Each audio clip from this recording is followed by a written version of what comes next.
Across America, it's The Weekend with Joe Pags. To talk to Joe, call 800-501-7080. And now, The Weekend. Here's Joe Pags. Hey there, great radio stations across the land. iHeartRadio, JoePags.com. It is The Weekend with Joe Pags. And, man, there is a lot going on. Just to sort of let you know what's happening in the program today, we've got plenty of great interviews, including from music star Aaron Watson, country music star. You're going to love that one. We also talked to Katie Kiefer, who's a millennial, who's written an article about the Dakota Access Pipeline and the protesters there, who were not grassroots, it turns out, wasn't organic, it turns out, and really didn't care about the environment, it turns out. All right, so we've got that for you, which is always interesting. We've got other interviews, including Ted Poe. He's a U.S. representative. We talked to Ted about the it wasn't a State of the Union address, but the joint address of Congress by the President of the United States, which turned out really well for the president. And we've got Non Darwish, who is a former Muslim who now has fatwas on her head from 50-plus countries that call her an apostate. How dare she live Islam, and she would be killed if she were to travel to these countries. But having said all of that, it's been an eventful morning, and some of you, I understand, listen later. Some stations run it on Sunday. That's cool, but the show is actually done on Saturday. And as I got going this morning to try to see what I wanted to talk about and what we were going to talk about as a group here on The Weekend, 1-800-501-7080, I see all this news about the president going Twitter crazy. Twitter happy, if you will. And it's about, well, not necessarily happy, but happy in a different kind of sense, in that he's doing it a lot. Got up at 5-something this morning and started tweeting like crazy about, alleging that the previous president attempted to interfere in our election here in the United States of America. The previous president, the current president alleges, had the president's residence wiretapped in 2016. Pretty amazing if you think about it. If the allegations are true, this is major stuff. And I started thinking, well, why would President Trump put out such information, put out such tweets, if there were no veracity? Why would he put out such information? Why would he put out such tweets if he had no information to back up what he's saying? Would he really just start some trouble and throw out an allegation that had no verification, that there was no way to verify? I mean, he's the president of the United States now. He's got the highest level of clearance. He gets classified information all the time. I mean, this is kind of a no-brainer, right? I don't see him putting any of this out there unless he's got some sort of backing, some sort of proof. And I've already seen people who, generally speaking, would be right-leaning go, yeah, put the proof out now. No. You've got a witch hunt coming from the left, alleging some sort of collusion with Russia, which is stupid. You've got them going after Sessions, who met with the Russian ambassador in a meeting set up by the Obama administration. You've got Nancy Pelosi, who's beside herself, says she's never met anybody from Russia. Got pictures of her meeting with Russia. Chuck Schumer attacking. There's a picture of him eating a Krispy Kreme donut with Vladimir Putin. You've got Claire McCaskill attacking. She's never heard of anybody on the Armed Services Committee ever meeting with a Russian ambassador. Turns out she herself tweeted a few years ago how great it was to go and meet with the Russian ambassador. So you've got all this garbage coming from the left that has no veracity, no backing, no proof at all. So I'm thinking Trump has to have something, or else he would not have gone on this Twitter storm today. He has to have something, but I don't know that he should put any proof out right now. Let them wiggle for a while. Let them, go through the gyrations of trying to back away from a story that has no backing so far. I mean, that's what Trump is forced to do every day, right? These stories against the Trump administration and the allegation that there's some sort of connection to Russia, there's no backing there at all. None. I mean, the Sessions story? Absolutely without any merit. And you've got idiots from the left showing up on talk shows and writing articles and columns about how disgusting it is and the session should step down. Anybody who's got half a brain. My 8-year-old daughter came up and said, "Hey, Dad, yeah, it turns out that the Attorney General didn't lie. I'm going to go outside and play now." My 8-year-old daughter knows better than these idiots. But here's what happened this morning, if you didn't wake up and go check it out. Pretty incredible. Because, again, you're not talking about citizen Trump. You're not talking about businessman Trump. You're talking about the President of the United States, the leader of the free world, who got up this morning and went on this rant on Twitter. "Terrible," he writes. "Just found out that Obama had my wires tapped in Trump Tower just before the victory. Nothing found. This is McCarthyism." Now think about what he's alleging here. He's saying that the sitting President of the United States had intelligence surveil the Republican nominee for President of the United States before the election. Now, you want to talk about, honestly, you want to talk about somebody tampering with our elections. Forget Russia. Now I'm starting to find out why the Democrats and Obama are pushing this Russia narrative. It's because they want to get people's eyes off of what they did. I mean, that's treason if it's true, no? The next tweet, and by the way, this is at like 5:30 this morning. He started tweeting this stuff. Just out, the same Russian ambassador that met Jeff Sessions visited the Obama White House 22 times and 4 times last year alone. And the next tweet, is it legal for a sitting president to be wiretapping a race for president prior to an election? Turned down by court earlier, a new low. So the Obama administration went to the FISA court a couple of times and they were turned down for the request to surveil Donald Trump, according to President Trump. The next tweet. I bet a good lawyer could make a great case out of the fact that President Obama was tapping my phones in October, just prior to the election. Can you imagine if this is true? That a sitting president, in the hopes of getting his buddy or the woman that he owed something to, I don't know, Hillary Clinton elected, was using his power as the president to tap the phone lines at Trump Tower? What if it turns out that the conversation that Flynn had with the Russian ambassador, which, again, an incoming advisor would do, what if it turns out that was picked up by an Obama surveillance of Trump Tower? Then what? The president then goes on to tweet, how low has President Obama gone to tap my phones during the very sacred election process? This is Nixon/Watergate, bad or sick guy. I mean, think about it. I mean, and then, just to add insult to injury, because he's on a roll here, right? He's going after Obama for the disgusting, underhanded, alleged tapping of his phones. And that's righteous. I mean, that's right on. If he has he obviously has a reason to believe this, but if this is something that he can back up, and I'm sure he will, with information, great. He needs to put it out there. Smart. That's the right thing to do. But then the latest tweet, this goes back to, I mean, because honestly, in his world, anybody attacking is fair game. So he goes tweet after tweet after tweet. Obama did this, and this. And in FISA courts and wiretapping and illegal surveillance and treason and how dare they do that. Bam, bam, bam, bam, bam. And then the latest tweet that he puts out, just to add a little bit of a curveball to it all, is Arnold Schwarzenegger isn't voluntarily leaving The Apprentice. He was fired by his bad, pathetic ratings, not by me. Sad end to great show. Come on, man. I mean, at that point, you're on a roll about the wiretapping, Obama meddling in an election, and then you go there. You go to The Apprentice, honestly. Come on, man.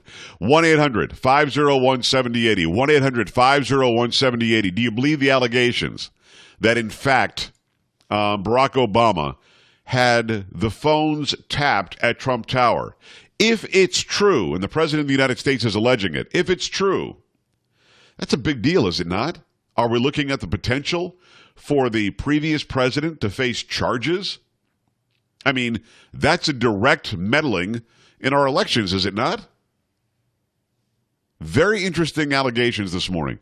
Very interesting developments. 1-800-501-7080. JoePags.com for Facebook, Twitter, Instagram, email. It's all right there. We're coming right back.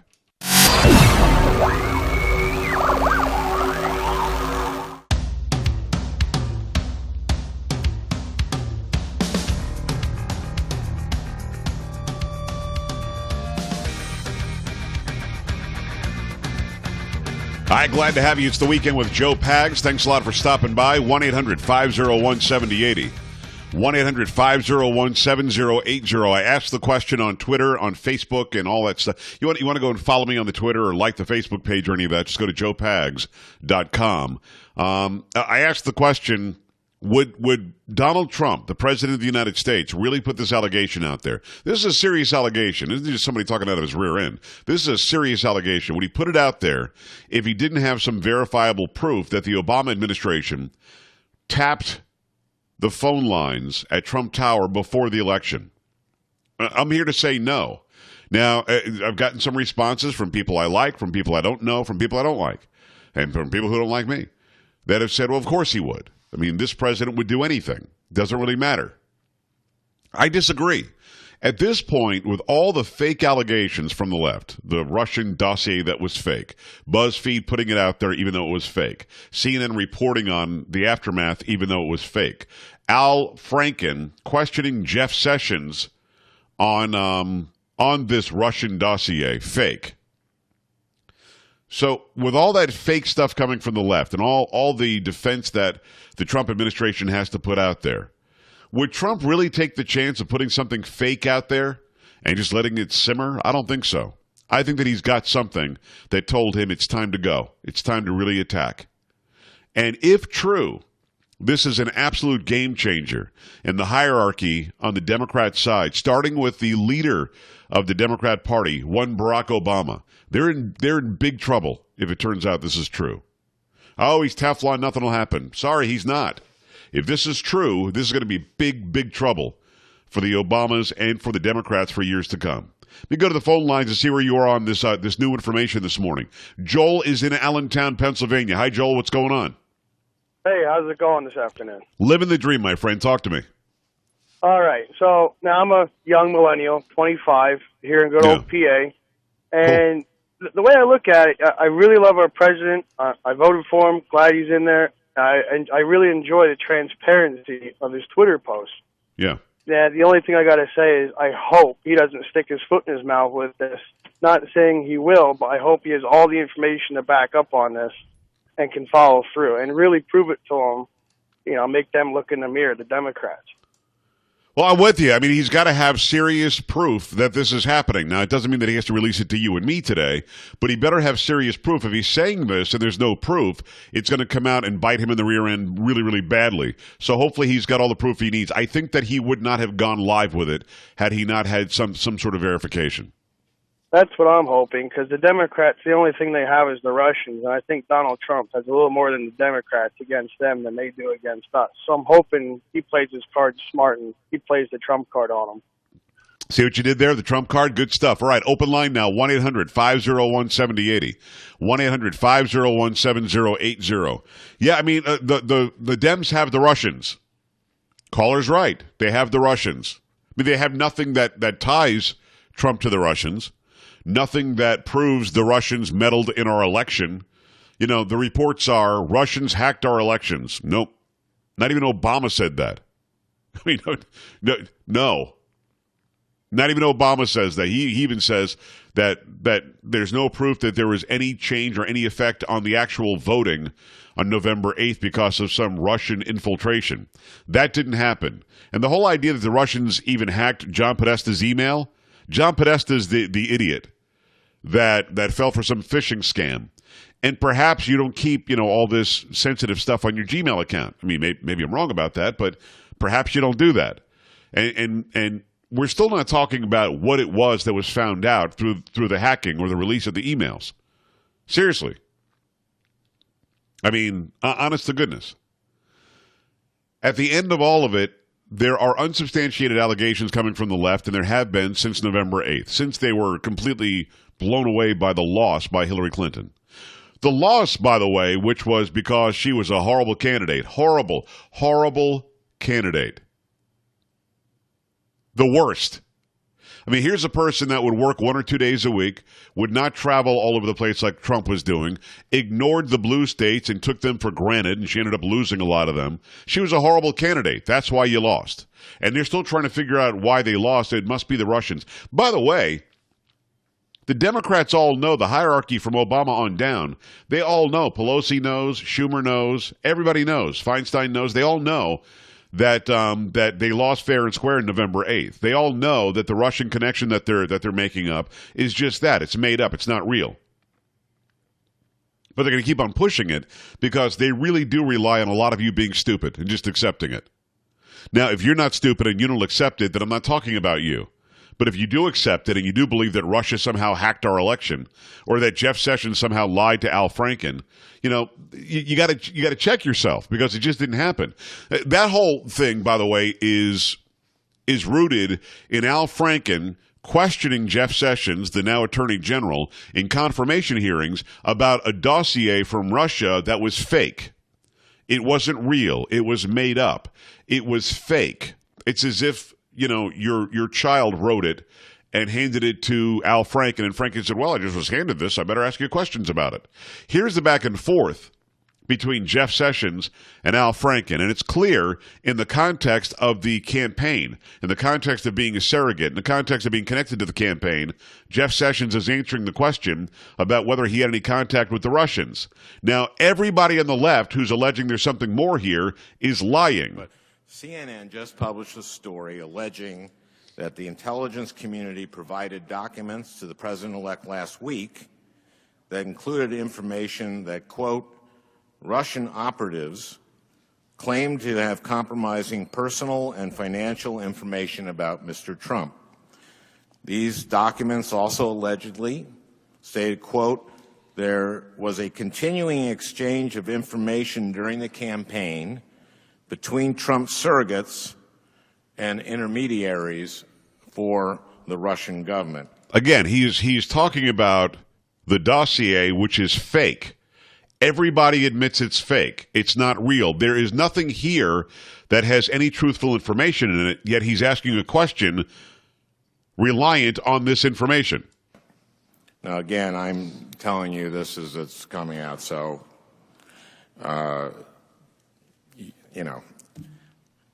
but if it's true, it's obviously extremely serious. And if there is any evidence that anyone affiliated with the Trump campaign communicated with the Russian government in the course of this campaign, what will you do?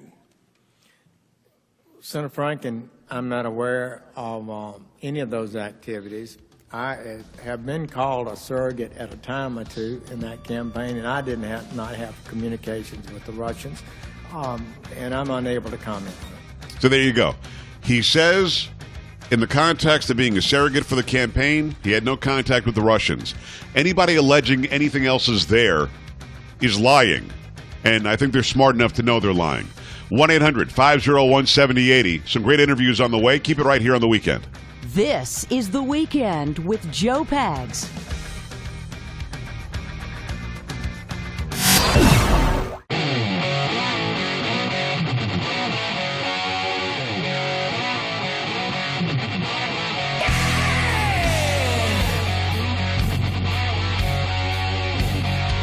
Hey, great to have you. It's The Weekend with Joe Pags. 1-800-501-7080. 1-800-501-7080. JoePags.com. JoePags.com for Facebook, Twitter, Instagram, email. It's all right there. Lost in a lot of what we're finding out today about the allegations about wiretapping and with the constant Russian garbage that's thrown out there. Lost in that fact is a great speech given by President Trump this week. And I talked to Ted Poe, U.S. Congressman from District 2 in the great state of Texas, about that speech and the aftermath. Friend Ted Poe on the line. He's a U.S. representative from District 2, the great state of Texas. Hi, Ted. How are you?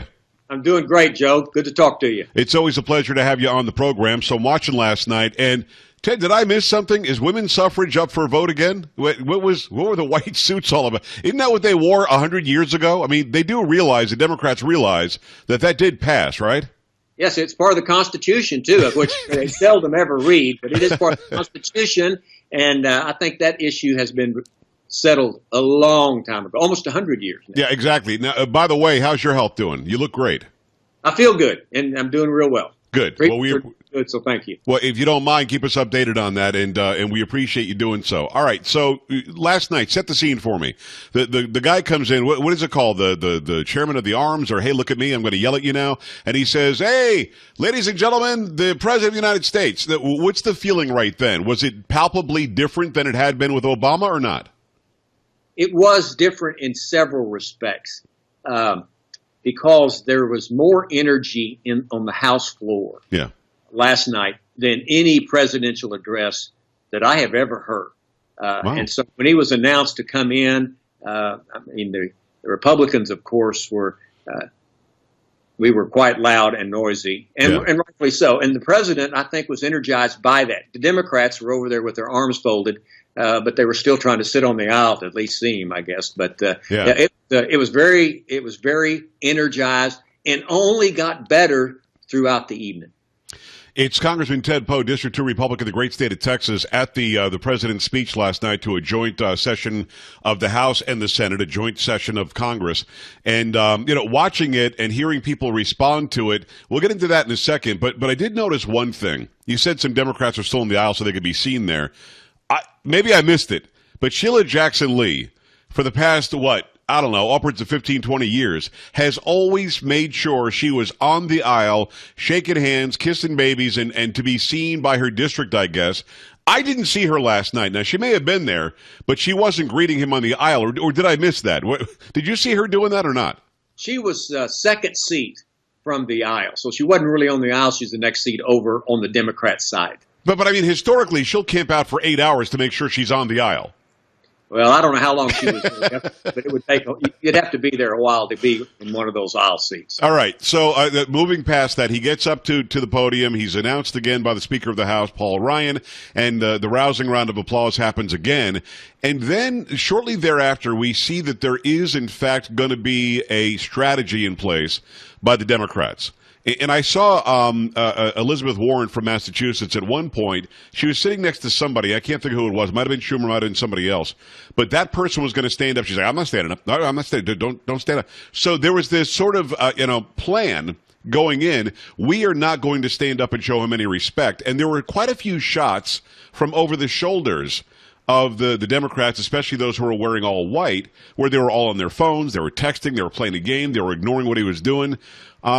What's your thought process on that? Maxine Waters decided, I'm not going to go because I might not be able to be respectful. And I thought she should have gone. But then again, in retrospect, here are these people sitting there disrespecting the office, disrespecting the man. Would it have been better, Ted, had they not gone? Well, they were just rude. And they wanted to be rude on purpose. I think that was their statement. We will show him. We will be rude. We will not respect the office of the president. And they didn't. And it was, to me, as a member of Congress, I was embarrassed by the way that they acted and the way that they did not act. Do you think they thought it was going to be effective? Because it wasn't. Oh, I think they did. Oh, yes. Even the hissing and the thumbs down, that was all, I think, predetermined that they were going to do that throughout his speech. But I think it backfired. It was a reflection on them. It was not a reflection on the president. And I think it did backfire. Well, and the Democrats who are watching, who voted these people in, have to be thinking to themselves, well, I didn't vote for that person, did I? I mean, again, we heard for 8 years. Now, listen, I respected the president of the United States, Barack Obama. I hated his policies. I didn't like his worldview. But I still respected not only the office, but the guy, too, because he made it to the office. Can the other side really not do that? They cannot. They can't get over the fact that Hillary Clinton got beat. Yeah. And that is why they are acting this way. They just, frankly, as we say in Texas, they didn't have any manners last night. So that's the deal. They can't get over the defeat. But we also say in Texas, but bless their souls. But bless their little heart. It's Congressman Ted Poe, District 2 Republican, the great state of Texas. All right, let's get into it. The president starts the speech. He's reading the teleprompter, obviously. To me, it felt a little bit stilted. And then he sort of got into it. And what we took away from what the words he was saying and the policies he was putting out there and the challenge I felt he was giving to the other side of the aisle, tell me how you started feeling about what you were hearing. Well, the more he talked, the better I felt about what he was saying. Yeah. I thought he did a tremendous job on his delivery. And the longer he spoke, the more energized he got about what he was saying. And I thought it went over very, very well. He did a tremendous job. And I was really proud of how he handled the whole night, especially when he introduced Miss Owens in the gallery. I mean, the spontaneous 5-minute standing ovation for her. The 90 standing ovations that he got throughout the evening, I thought it was very, very well done on his part. What he said and how he said it. It is Congressman Ted Poe. You bring up the widow, Miss Owens, and we saw her looking up to the sky, up to heaven. We saw her saying, "I love you, baby." She was wording that, her mouthing it. Her tears were flowing. And Ted, I don't know if you're aware of this, but there were people on the internet, people on social media, who are actually attacking her for being a pawn for Donald Trump. At some point, can we stop being so horrible and so negative and so nasty? Here's a woman recently lost her husband as he's out fighting for freedom and liberty across the globe, and people still found a negative in that. I mean, can we stop it for a second? Well, it's the other side who find nothing positive about anything President Trump does. Yeah. And so they have to criticize everything he does. They have to judge his motive, and they're cruel about doing that. But they're not going to stop. I don't think they're going to stop at all. But I think it's pretty obvious what the House of Representatives and the Senate and the members that were there, how we felt about her being there. And it wasn't that she was a pawn. It was that we appreciated the fact that she came to this speech and heard Donald Trump. And we appreciated it, and that's how we showed it. 5-minute standing ovation. Yeah. It's Congressman Ted Poe, District 2 Republican, great state of Texas. The president has a very aggressive agenda. He wants to build the wall. He wants to fix the immigration issue. He wants to stop people from coming in from places where we can't vet them. He wants to raise by, I think, $58 billion, something like that, our spending on the military while lowering the budget. He wants to cut taxes. He told the stories of the companies already promising to bring billions of dollars back to the United States and build thousands upon thousands of jobs. And he talked about making America great again. Of course, half of the people there, you included, stood a lot. The other half sat there on their phones, on their hands, or put thumbs down. It's a very aggressive agenda. It's a very pro-America agenda. It is a nationalist agenda, which I find to be great. Can he do it all? Can he do a lot of it? I think he can. I think we ought to find reasons to get the job done instead of find reasons, this can't be done. Of course, I think it's a very aggressive agenda, but it ought to be an aggressive agenda. People keep underestimating Donald Trump. From the time that he announced to the time that he got elected to his first 30 days, he's already accomplished a lot. This is an aggressive agenda, and we're going to start with Obamacare and then move on to taxes, get in border security, and try to do those three things this year or at the very latest next year. So that's aggressive, but good for him. He thinks he can get it done, and I agree with him. Well, he's very positive about getting it done. I mean, again, he's a businessman who knows to walk into a room, make a deal, shake a hand, and sign something. And he's done a lot of that so far, and it's my hope, and it sounds like your hope, that he does get a lot of it done. I've got to ask you about two things that people ask me about all the time, and you and I have talked about it a million times over the past probably 10 years we've been talking. Obamacare. Republicans want to know, what the heck? I thought it was going to happen in the first 30 days. Are we going to get rid of it? The media is now saying they can't do anything for the first year. And the Democrats are saying, see, I told you couldn't do anything about it. So you actually have three different parties on all ends of the spectrum, all kind of agreeing that nothing has been done yet. Now, I still think it's early, but I think there was a date of February 20th or something like that was put on it that something would be done. Where are we in that process, and how do you feel about the progress that's been made? The Republicans have to keep their promise. Yeah. And let's repeal it right away, and then work on a replacement that makes a lot of sense. Let's get on the first issue first. Let's repeal it. Why not repeal it completely right now with a short timetable to replace it? and then merge the two, the repeal and the replacement, so that nobody is left without health care coverage. Right. I think that is still the plan, in spite of what the media says, and certainly in spite of what the irrelevant Democrats say.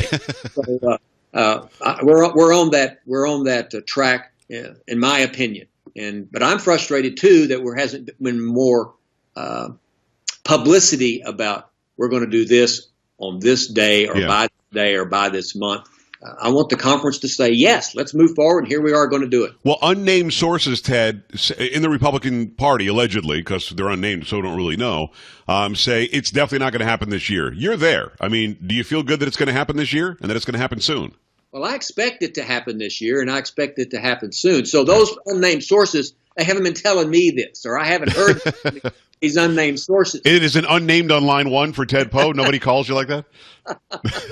So, all right, so you feel good about it, and I think your constituency wants to know that. And we have to talk about border security. The president, again, talked about the wall. It's going to be a beautiful wall. We're going to build the wall, and that's great.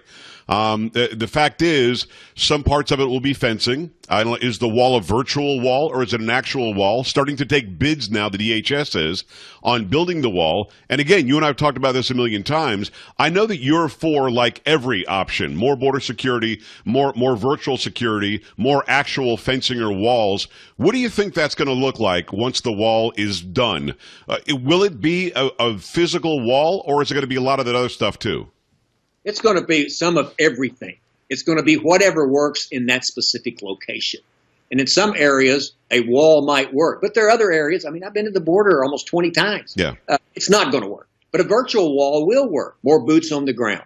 Aerostats, the blimps in the air. Yeah. More night vision equipment. All of those things. So more boats in the river, Rio Grande River. So we're going to, I think, what I understand it to be, and what I hope it to be by a wall, is a wall where people cannot cross into the United States without permission. It's all of the above. It's not one size fits all, and it's always had to be all of the above. And I think that we're going to get there because President Trump is determined to make sure we get there. And I'm optimistic about that as well. And also, stopping catch and release is already going to disincentivize people from coming here. Now they're really going to face the music if you come here illegally. That's a big step, right? Oh, of course it is. The idea that people come into the United States, they do get captured, and then after the end of the day, they get a piece of paper from an immigration judge that says, you come back for your hearing in 1 year. Well, the percentage is 95% don't even, but they throw it away. Well, they hang on to it because by keeping that piece of paper, that keeps them from getting rearrested and deported. But they don't go to the actual hearing.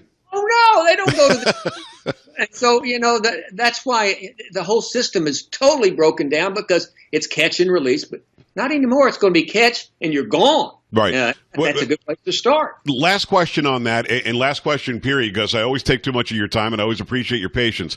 But the DACA people, there are two cases, one in San Antonio and one in the San Francisco area. The San Antonio person was caught with marijuana, according to police, and the person in San Francisco or Seattle, I'm not sure which one, somewhere on the West Coast, admitted to being in a gang, according to police. Those are two cases of DACA children brought here by their parents or whatever when they were still minors, who are facing potential deportation. The left wants us to believe that everybody, all 750 people protected by DACA, are being rounded up and sent home. Please tell my viewers and my listeners what's really happening. Well, that is not happening. What is happening is criminal aliens, people who have come in this country, committed a crime, gone to prison, gotten out, they are being sent back as a priority to immigration. Right. And it's not the DACA people. I don't know where they come on the list, but they are not a priority. The president's even said we're going to work on that issue, which I think he's going to try to figure something out that's really fair, a little more fair than just all of them being sent home. But they're not a priority. It's the priority are the criminal aliens that are in the United States that are still here illegally, and he wants to send them back home. And how can anybody disagree with this except the left? So what you're saying is maybe don't join a gang if you're covered by DACA, or maybe, just maybe, don't let police say they caught you with marijuana. Are you really saying that, Ted? Get out of here. don't commit a crime. You know? Exactly. I mean, maybe be a good person in the community, and then you won't have these worries. But again, we have people like Joaquin Castro and others who are suggesting everybody's being rounded up, and it's a brown skin thing, and it's a Latino thing. And I think you and I and my listeners and viewers understand that's really not what's happening. It's not what's happening. It's not what is going to happen either. So it's Congressman Ted Poe, District 2 Republican, great state of Texas. Ted, you look great. It's always a pleasure to hook up with you, my friend. Let's talk again very soon. Okay, Joe. Good talking to you. Always appreciate Ted taking the time. Lots of phone calls. Lots of people want to be heard. 1-800-501-7080. Back after this on the weekend.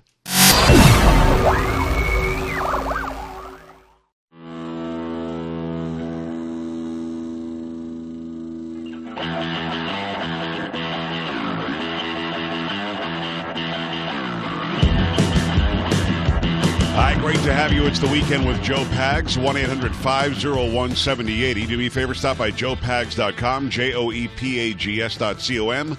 Facebook, Twitter, Instagram, email, it's all right there. If you're on this new social site called Minds, MINDS.com, you can go there and look for Joe Pags, JOEPAGS, or on gab.ai, you can look for Joe Pags as well.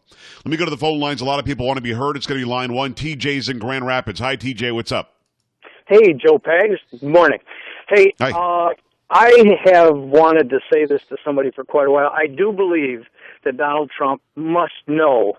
He's got information of some sort that otherwise he wouldn't have said what he said. Okay? That's number one. Number two, we live in a world that is made up of either good or evil. Those are the only two factions in the world. We've got a battle right now going on between good and evil. And what's happening is when every day you wake up, you see something new coming out of the evil group that says, oh, we're going to stop this guy from getting anything done in his administration. We're going to have things coming out every day so that he's got to come back and fight, and never get any work done. Right. Well, they don't know who they're playing with. Donald Trump is not stupid. In fact, Donald Trump is a very bright man. And one of the things that I see happening is the fact that we've got too many people that are leftovers from the Obama administration that are causing a whole lot of the grief. And that's why they're trying to prevent Donald from getting this full cabinet. I mean, it's taken forever to do this. Now, if people would just stop and think, good people, and I can't say anything other than good people don't do bad things to other people. Bad people or evil people, they don't care. They're evil no matter what. Evil is evil is evil. Good is good is good. And when evil people want to be evil, it's an unending battle. Good people want to stand up against that. And what can we do as American citizens that want to stop this stuff from happening? I mean, to me, it's just like in the press, when the press says, oh, this is what we found out. Well, it used to be that when you went to college to become a reporter, your instructions were that you never said or wrote anything unless you had the proof to back it up. And people are just spewing lies and no backing for it. And all of a sudden we're faced with, what do you believe? What do I believe? I don't know what to believe anymore. Well, all right, I got you, TJ. I appreciate you, brother. I mean, TJ can do his own talk show. Went for 2.5 minutes. I didn't have to do anything. I appreciate your passion. 1-800-501-7080. joepags.com. Stay here. This is The Weekend with Joe Pags.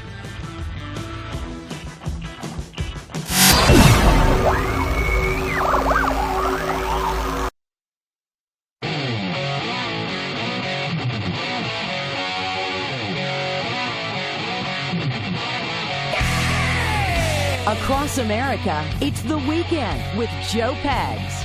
To talk to Joe, call 800-501-7080.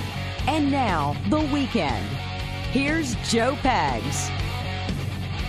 You darn skippy, great radio stations across the land. iHeartRadio, joepags.com. It is The Weekend.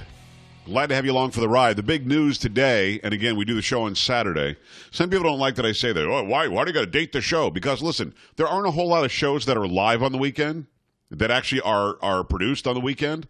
This one is, so I'm kind of proud of that. So if you're running it on Sunday, God bless you. I'm glad to be on your radio station, but I'm going to tell the truth about when it's on. It's on. We actually do the program from 9 a.m. to noon Pacific time and noon to 3 p.m. Eastern time on Saturday. So if something's dated by the time you hear it on Sunday, that's why. But the new information today, this morning, is that President Trump tweeted like a crazy man, in a good way, about how he says former President Obama wiretapped or had Trump Tower wiretapped before the election. If that's true, if the Trump administration did the wiretap, and by the way, people are saying, oh, the president can't call for a wiretap.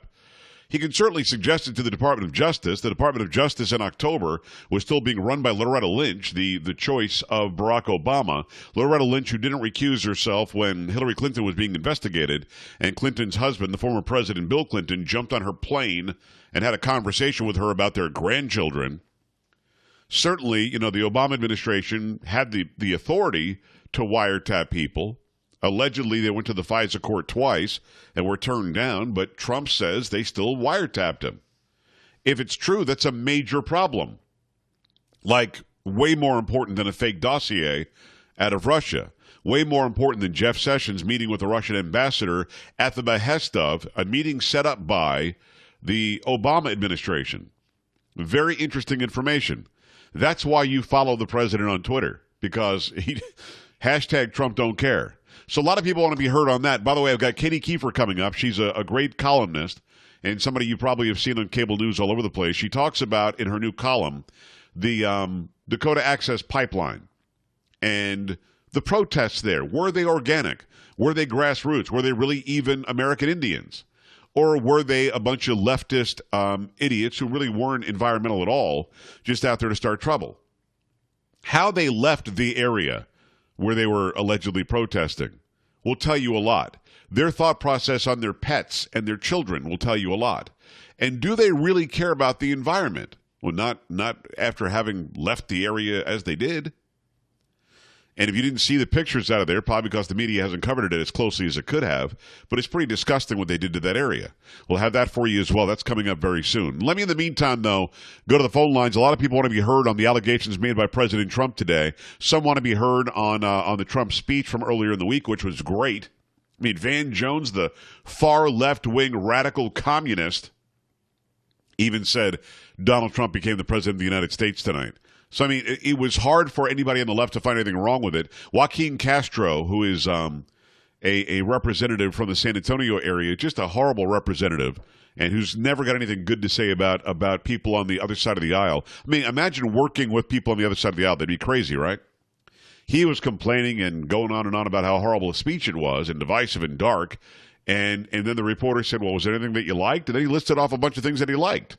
So it was an interesting speech. You'll notice that the day after, and very quickly, all of these allegations about Sessions came out. This was coordinated again by the media and by the left to try to make Trump look bad, even when he's shining in a bright, positive light. 1-800-501-7080. Let me go to Tim, who's in Holland, Michigan. Hi, Tim. What's going on? Hey, how you doing today? Living the dream, my friend. Talk to me. Yeah, it sounds like it. Hey, I got a comment and then a question. I'm a 30-year retired Marine Sergeant Major. Thanks, man. Yeah, you're welcome. And having spent that much time, I have, shall we say, served for one of the best presidential administrations of all time and the worst. And we still don't know to what extent Clinton harmed the people of the United States and the United States in general on the world scene. We still don't know because it's a pretty well-kept secret. So when you say something like Obama tapping Trump, it makes perfect sense to me. He was the most divisive, unconstitutional, tyrannical administration of all time, I think. So it doesn't really surprise me if all of this stuff comes out. But I really have my doubts that anything will be done. Well, I mean, if it's up to Trump, and if he has people surrounding him that are actually in support of him, and he's got to make sure that he gets rid of all these Obama leftovers, something will be done. I mean, he puts it out there in the public record. He starts the conversation, and if there's proof that there was wiretapping by the Department of Justice under Obama on a presidential nominee before the election, I mean, that's a major issue, and it would be ridiculous for him to drop it. We sure hope so, but I am just a huge skeptic when it comes to leftists being held accountable for what they do or do not do. Yeah, I got you. Now, again, I appreciate your service and I appreciate your comments, but I've got to be honest with you. If there's information out there that this really happened, then I would have to think that it would behoove Trump to continue down that path and take it to its conclusion.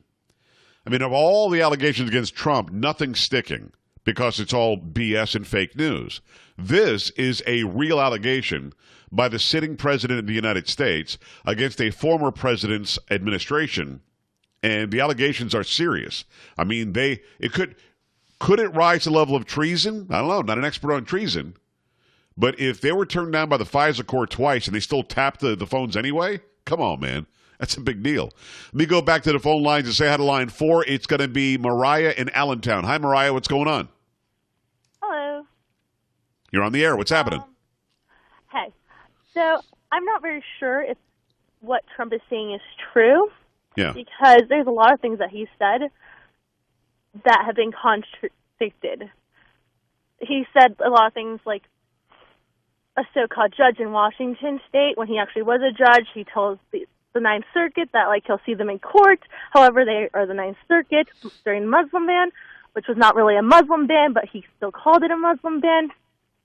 So I feel like this statement, if he has proof, he should let it out, because we don't know what's coming out of his mouth. However, it could just be a distraction from all the policies that he's making. I agree that his speech to Congress was a very good speech. It was very presidential. However, his policies that he is enacting contradict his speech. Okay, well, I'll stop you there. Take a deep breath. You're doing great. How old are you, first of all? I'm 20. Okay, so you're a millennial. You're somebody who was like 11 or 12 when Barack Obama was elected. So you lived through 8 years of that, and obviously that information worked on you. And I'm not here to insult you. I'm not insulting you. But unfortunately, your worldview is not necessarily the truthful worldview. A lot of what you just said really isn't true. The President of the United States. Not true? Well, I'm gonna respond to what you said, if that's okay. The President of the United States called the judge in Seattle a so-called judge because he believes his judgment was wrong. So he called him a so-called judge. I mean, if you're really hanging your hat on that, that's kind of weird. The Ninth Circuit Court of Appeals is overturned 80% of the time by the Supreme Court. The Ninth Circuit Court of Appeals is a very liberal court that doesn't really pay attention to the Constitution. That's why it's overturned so much. So he says, I'll see you in court, and they were going to see them in court. The three-judge panel on the Ninth made such a stupid decision that was unconstitutional and against U.S. code and title that they were going to go to the full court and actually rehear it. And the Trump administration said, don't worry about it. Don't go to the full court. We're going to put out another executive order. Trump never called it a Muslim ban. Not sure why you're saying that he did. The media called it a Muslim ban. Hold on a second. The media called it a Muslim ban, and it never was. It wasn't a Muslim ban. And no, stop. I'll let you respond. I promise. I'm trying to respond to what you said. You said a million different things, and I'm getting older, so remembering all of it isn't easy. So again, he never called it a Muslim ban. The media did. It never was a Muslim ban. It was actually lawful under U.S. law and code from 1952. The last thing that you said was he's bringing this up today on Twitter because he's trying to distract from all the bad things he's doing and the ridiculous policies. Well, feel free to tell me the ridiculous and bad policies, and I can comment on those. But the first foray that you put out there showed me that you were young, showed me that you're somebody who believed Obama for 8 years, and I'm here to help you get over that. It's almost like a flu. I can help you with the medication of the truth to help you see the light. Go ahead. I don't think that my age affects my thinking. Oh, sure it does. Sure. I mean, you were 12 when he became the president, so that's going to be a huge effect. That's a very formative time for you when it comes to deciding your policies and your beliefs. So for 8 years, you are inundated with this leftist stuff. Hold on. For 8 years, you were inundated with this leftist stuff, and I don't blame you for believing it. I'm just here to help you out of it. Go ahead.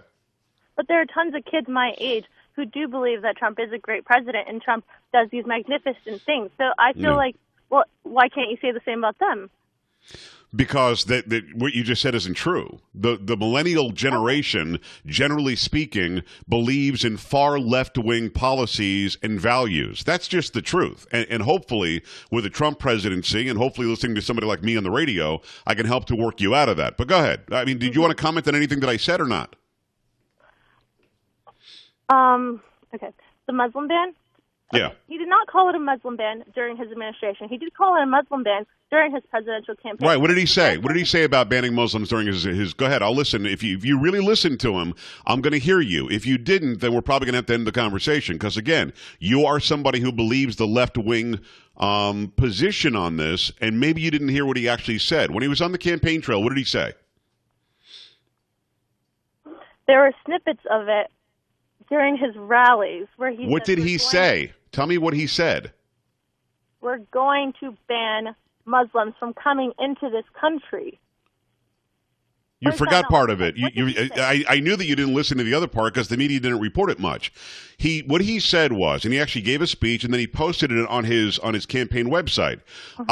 Donald J. Trump is calling for a ban on Muslims coming to this country until we can figure out who they are and what their intentions are, until we have a mechanism in place to properly vet them. See, again, Mariah, when you are so far into the indoctrination that you believe anything the left says, you ignore the truth. He called for that because what we had was ISIS said we're going to infiltrate the refugees. And then ISIS proved they were true by infiltrating the refugees that brought terrorism to Brussels, brought terrorism to Paris, brought terrorism to Nice. And what Trump said was, oh, we're not going to be on the receiving end of that kind of terrorism. So I call for a Muslim ban until we can figure out how to better vet who's coming here.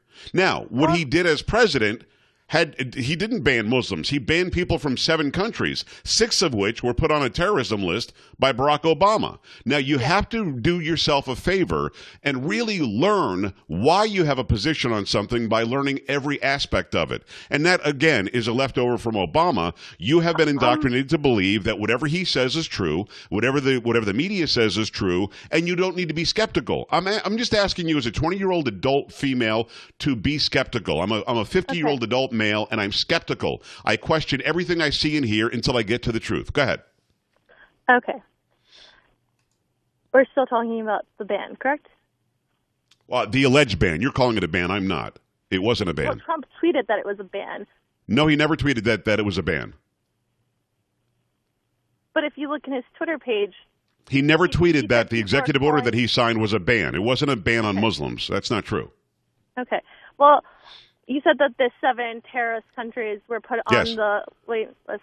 Okay, isn't it 6 of them? Yeah, 6 of them were. Yeah, 6 of them? by Is Obama. it unconstitutional to discriminate any refugee coming into this country based on their religion? No, it's not. But, well, first of all, it wasn't based on the religion. But the title and the code that the president was actually utilizing was from 1952. It gives the president of the United States full power to, for any reason that he sees fit, stop letting anybody from any place for any reason come here. Now, again, this wasn't a religious ban whatsoever. In fact, did you realize that only 15% of Muslims on earth were not allowed to come because of the executive order? What does that mean? Just wondering. I mean, are you good at math? 85%, Mariah. See, you have to stop talking long enough to hear the truth. 85% of all Muslims on earth were not affected by the ban. How exactly can it be a Muslim ban when 85% are allowed to come and only 15% are stopped? You tell me. Okay. No, answer the question. No. Don't give me okay. Answer a direct question. How is it a ban if 85% are still allowed to come? Because the 15% that were affected were not allowed to come. So the 15% of what? You're giving me 15%. I'm right. 15% of what? 15% of people living affected in a geographic area. 15% had nothing to do with whether they were Muslim or Christian or atheist. It was a geographic, it was a country ban, not a Muslim ban, because 15% couldn't come. That meant 85% could. How can it possibly, in anybody's rationale, be a ban of a religion when 85% of the religion's allowed to come? You tell me. There you go. You have yourself a good day. A little Rickroll for you. Ladies and gentlemen, a representative of the far left indoctrinated millennials. I love her like a sister, and I'm glad she called in, but she was not willing to hear reality. 1-800-501-7080. Stay here.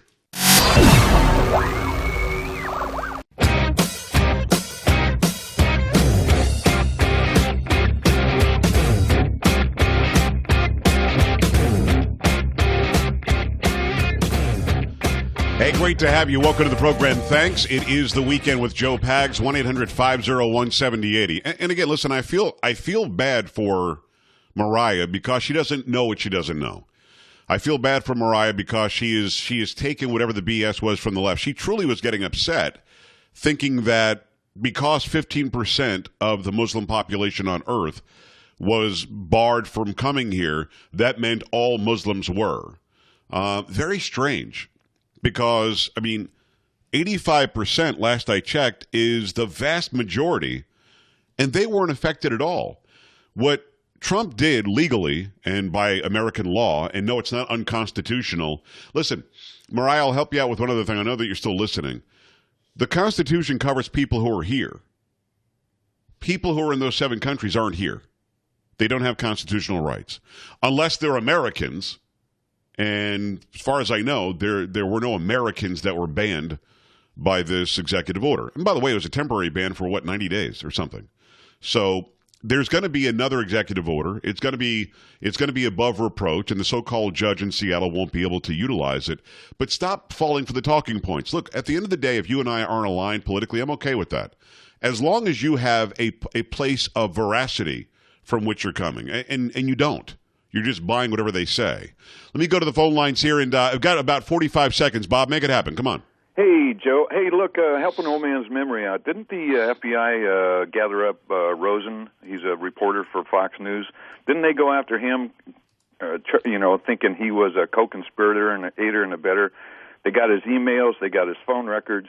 They got everything, and they surveilled and went after James Rosen big time. Yes, Obama did that to Rosen, and he did that to the AP. He did that to a lot of people. The NSA, I appreciate it. The NSA was going after all sorts of people, trying to squelch their ability to utilize the First Amendment. Now, Mariah should be standing up and yelling and screaming to stop that from happening. Instead, she's yelling and screaming because of fake news being reported about Trump's executive order. That's very odd to me. 1-800-501-7080. Katie Kiefer when we come back. Stay right here. This is The Weekend with Joe Pags.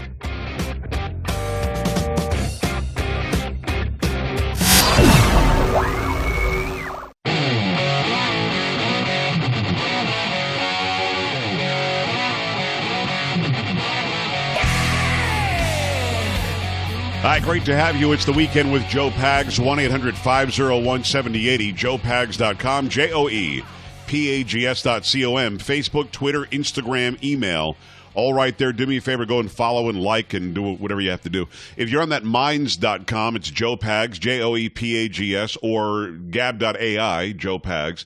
Stop by there as well. Next hour, it'll be Aaron Watson. He's a country music star, and he's got a new album out called Vaquero. We talk about his rise and the new album, the story behind some of his songs. Really, really great to catch up with him. We'll have that for you next hour.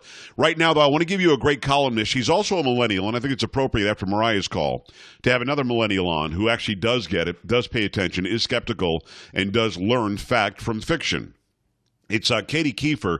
You can go to katiekiefer.com, KATIEKIEFFER.com, and you can see her latest article, which is about the Dakota Access Pipeline. I go to Katie Kiefer's site all the time because she writes great articles, great columns. I want you to go and check them out yourself, katiekiefer.com, and this one grabbed my attention because it's a topic that I don't know much about. The Dakota Access Pipeline, what we know about is that the evil government dared want to bring oil through a part of the Dakotas, and there were Native Americans who were displaced by it, and they were afraid that their water would be adversely affected. And these are all environmentalists who care about animals. And it turns out, Katie, after reading your piece, by the way, welcome to the program. It turns out I had them all wrong. I mean, fill us in. There's a lot about this story that we don't know.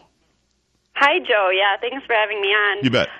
Yeah, I definitely wanted to create some awareness for this topic, the Dakota Access Pipeline, because Trump, of course, succeeded by executive order in moving the project forward. But what many Americans don't realize, because it's not getting a lot of coverage, is that right now the U.S. Army Corps of Engineers is spending a lot of time and money. It's going to take them about 480-plus mounded dumpsters full of trash to clean up the site. The protesters set fire to the earth that they claim to be protecting. Yeah. They left behind their pets, and there's animal rescue shelters headed to the campsite to save these pets. They're trying to raise veterinary funds to save them. And then you even had the children of the protesters. You had 2 children recently rushed to a hospital in Bismarck with severe burns because their own guardians, who are setting fire to this campsite that they said was sacred, didn't appear to notice that they were burning their own kids. And so these people are irresponsible. They don't care about the earth. But more importantly, most of them aren't indigenous. And so I lay out where they're coming from. Mostly they were coming from out of state and even from countries as far away as Japan and Russia. And CNN did some really good investigation in terms of that. So you don't even have to go to Fox News. You can even go to CNN to find out that. That's startling, isn't it? I know. Yeah, but I guess that just shows you how bad the situation is. I want people to go and read the article again. It's KatieKiefer.com, KatieKieffer.com. First of all, buy her book called Let Me Be Clear. Great book. Go and check it out. But the name of the article is DAPL, Dakota Access Pipeline Resistance, the real story. And we just sort of glossed over it, but I mean, you're talking 8 or 9 actual like family pets were just left behind. 2 children were burned. The entire earth there is being scorched by the people who said they were there to protect the earth. And how many dumpsters filled with and you're talking big, giant, like industrial dumpsters, right? Almost 500 dumpsters. Stunning so far. And I got to be honest, I didn't see this story on CNN, and I'm glad that they're covering it. But the makeup of the resistance again was what? Because they all claimed to be from that area, and they were indigenous Indian tribes, and it turns out they're not. Right. Well, the company that is in charge of this pipeline, it's called Energy Transfer Partners. It's a U.S. company based in Dallas, Texas. They're spending $4 billion to build this pipeline. It was actually 90% complete when President Trump took office. They applied for the permit in 2014, but it wasn't until almost 2 years later, so last fall, in October of 2016, that we started to hear from protesters. And I had to piece together all kinds of news stories, because although CNN covered it, was just little snippets here and there, to figure out that some mysterious forces are at work, much like the Women's March, where all of a sudden, 2 years later, there's these protesters, thousands of protesters showing up in a place people don't normally flock to, the cold, deserted Dakotas, protesting this pipeline that the state's top archaeologist, for example, has determined that there's no sacred or cultural sites that will be traversed by the pipeline. There's no environmental negative impacts. And so these people have no argument to make, and I think it really is something that has been orchestrated by the Obama administration and their allies, bringing these people together, because when the Standing Rock Indian Reservation held a vote within their private reservation, the vast majority of the reservation voted against protesting this pipeline. All right, so these people come out of nowhere. It's obviously it's obvious they've been organized, like by a community organizer. Obama's on his way out of town, and suddenly after 2 years, nothing monumental happens. All of a sudden in October, they just show up in grand numbers, and we're still trying to figure out who the hell they are. Mm-hmm. Right. Well, they're not Native Americans. We know that. They don't care about the land. They don't care about animals. They don't care about their children. And now, one thing that you write in this article, and again, I hope everybody goes and checks it out, KatieKiefer.com, is that this pipeline was, 90% done already? Mm-hmm. Yeah, it was 90% complete. And they could have raised a peep if they truly cared about this pipeline. They could have protested it in 2014, but you didn't hear from anyone until it was 90% complete. And the portion just ironically happened to be in an area which I guess would be easy to protest, good for TV, because it happened to be somewhat near an Indian reservation. Okay. So I think they specifically picked that portion of the pipeline to protest, and it really was just all a show. And I hope people realize that when they see these protesters out there, whether it's protesting for women's rights or transgender bathrooms or for an environmental cause, do your research, because more than likely they're not the people from that community. They're not going to be impacted, and they're just professional protesters. But I mean, this protest was so well done, and I'm not applauding them. It was well organized. That, I mean, world leaders jumped in the fray. I mean, you talk about Pope Francis commented on this, for goodness sakes. I mean, how does it get that kind of traction? I mean, do we have any idea why the Pope is chiming in on something he clearly had no idea what he was talking about? Well, this is a Pope who has a track record for, unfortunately, and I say this as a Catholic, unfortunately jumping in and commenting on topics without very much knowledge on that topic. Yeah. He specifically said that the indigenous people should have been involved. And as I point out, the U.S. Army Corps of Engineers had almost 400 meetings with Native American tribes before putting together the route for this pipeline. Right. So he was just dead wrong on that. He could have done a bit of research. But world leaders want to appeal to people. I don't know that he wants to be hip necessarily, but I think he wants to be in the know, and apparently he decided to comment a bit too early. And again, it's not the first time. He talked about bridges and not walls, or gates and not walls. He's jumped into, talking about homosexuality. He's had a lot to say, or gay marriage. So that's very interesting that he jumps in. KatieKiefer.com. Go there, read the entire article. There's so much information in there, stuff that I didn't know, and I thought I knew a lot about this Dakota Access Pipeline. In the time remaining, though, because you're our resident millennial who calls in and gives us the insight that we're looking for, I was watching Shark Tank the other night. And on Shark Tank, they were talking about how millennials want to have a cause. They want to make money, they want to make a profit, but they also want to feel like there's a cause. Like there was some business that was making shoes that for every pair of shoes they sell, they give 10% to somebody else who doesn't have shoes or something. It's like those in your generation, Katie, want to have a cause attached to just about everything they do. That in mind, going into tonight's speech by President Trump, what is it that he has to say to grab the ears of millennials? You and I talked about it. You guys are smarter than I think some people give your generation credit for. And you do want to make a profit and succeed and have a better life and have a good future, but there is sort of this cause that hangs on it too. So what are you going to tonight looking for from the president? Mm-hmm.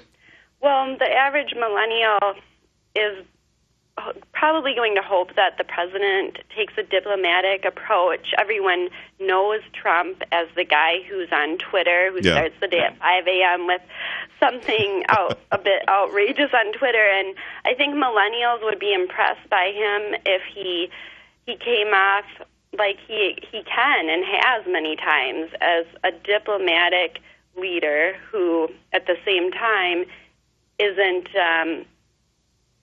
going to take no for an answer, and he's not going to bend to the will of Schumer and Feinstein and folks like that. So millennials will respect him if he stands his ground, but hopefully he doesn't get a bit unprofessional, I guess, in his language. Well, as a whole, are you guys, is your generation more passive then? Because in his generation, if you hit him, he's hitting back.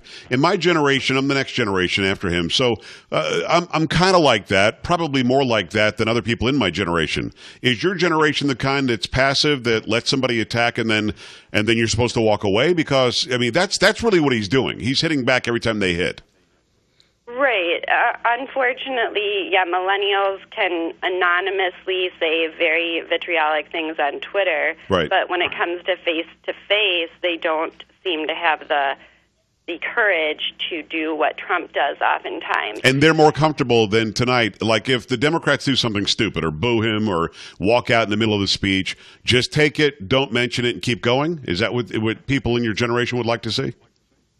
Well, I think that's what they're told in their classrooms. That's how you're supposed to behave. You're just supposed to be, quote unquote, nice to everyone. And this is Trump's new for them. They do have, I think they're open to his ideas, but they just don't normally encounter someone so politically incorrect as him.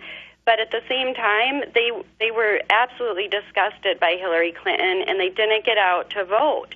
And so authenticity at the end of the day, regardless of what he says, is going to appeal to millennials. So if Trump can be authentic, if he can be consistent, those two things, it really doesn't matter if he says some things that might come across as offensive, because we have to remember that millennials are hurting. And like for me personally, my healthcare premium went up about 200% just from last year, and I know that's the case for a lot of my friends. So we have our costs going up, and at the same time, we're not getting these big bonuses at work because the economy hasn't been the greatest.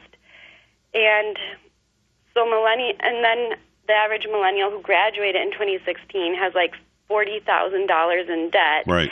And at the same time, they're seeing these news stories where these dreamers or illegal immigrants are getting access to state tuition rates, and in some cases, they're actually getting preferential access. This was a New York Times article, preferential access to the same pool of non-federal aid as American citizens because colleges want to come across as diverse. Isn't that crazy? It's crazy. And so millennials are hurting in those ways, and they're starting to personally be impacted by these illegal immigrants. We even have millennials who have lost their lives, Kate Steinle, Sarah Root, and Jamil Shah, whose father will be in the audience. Right. So I think they will be open to what Trump has to say. As long as he stays the course and doesn't get like a schoolyard bully that some see him as. It sounds like he's actually talking about issues that your generation cares about. I got to run. Katie, we love to have you on. It's KatieKiefer.com. Go there, buy her book. It's called Let Me Be Clear, Barack Obama's War on Millennials and One Woman's Case for Hope. And go read this great article on the Dakota Access Pipeline. Katie, we always appreciate the time. Thanks for having me on, Joe. 1-800-501-7080, joepags.com. Obviously, I talked to Katie right before the speech by Donald Trump, but I thought it was important to bring you the thought process of a millennial going into the speech as compared to somebody who's like I'm just the next generation after the baby boomers.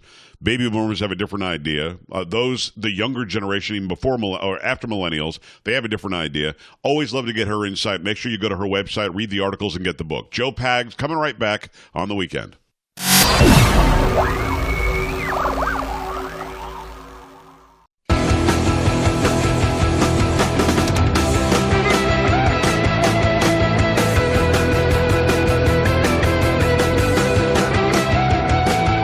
Hi, great to have you. Welcome. It is the weekend with Joe Pags. Next hour, we'll go a little country. Talk to Aaron Watson, country music star. He's got a new album out called Vaquero. We'll talk to him next hour. Make sure you stick around for that. If time permits, and I think it will, I'll also have Non Darwish, who is a former Muslim who dared go and speak at Georgetown University. She's got a new book out called Wholly Different, W-H-O-L-L-Y, Different. And she was protested and shouted down. I'm not sure I understand what these college students think. When they support something that is so anti-constitutional, anti-freedom and liberty, like Sharia. I'm not sure I understand. I mean, learn about it Educate yourself. 1-800-501-7080. In the meantime, this hour we've got time for a few phone calls. Let me go to the phone lines and say hello and welcome to Rod, who's in Bedford, Pennsylvania. Hi, Rod. What's going on? Hey, Joe. Got the greatest show on radio. Thanks, man. Tucker Carlson's got nothing on you. The way you did Mariah was superb. You let her talk. Tucker rocks. That's a great compliment. Thank you. You let her talk. You give her the facts, and she was speechless. Now, this is because the liberal left have lame logic. They will never get it, and we will never understand them. Well, the problem is, Rod, I have this thirst and hunger and need to understand. That's why when I have a Mariah on, I want to give her fact. I want her to be skeptical on what I'm saying and on what the left is saying and then come to the right answer. But it doesn't seem as though somebody like that is willing to do so. She believes what she believes, doesn't know why she believes it, but she believes it. Well, it's kind of like being in love. Love is blind. She was emotional. You could hear her start to sob there because she wasn't getting her point across because she didn't understand what you were saying. You know? Well, she was angry that if 15% are somehow affected, isn't that somehow unconstitutional? And at that point, you go to the realm of, dude, that's not. I mean, I can't even argue back with you because it's so nonsensical. They're totally amazing. But I hear you, brother. Show. I can't. Hey, listen, Rod, I appreciate it. I'm not sure what he was saying at the end. I lost him at the end there. But I appreciate you taking the time. And do me a favor. If you like what you're hearing, why not stop by the website, joepags.com, joepags.com, and click on stations. I've got 87 stations now, great radio stations across the land. Go and see if there's one in your town. If not, let me know. I'll see if I can get one there. Let me go back to it and say hello and welcome to line one is Justin. Justin, what's happening? Hey, Joe. How are you doing today? Living the dream, man. Got about a minute. Make it happen. Okay, so I am a millennial. I used to be a liberal until my president, Barack Obama, decided to become a king.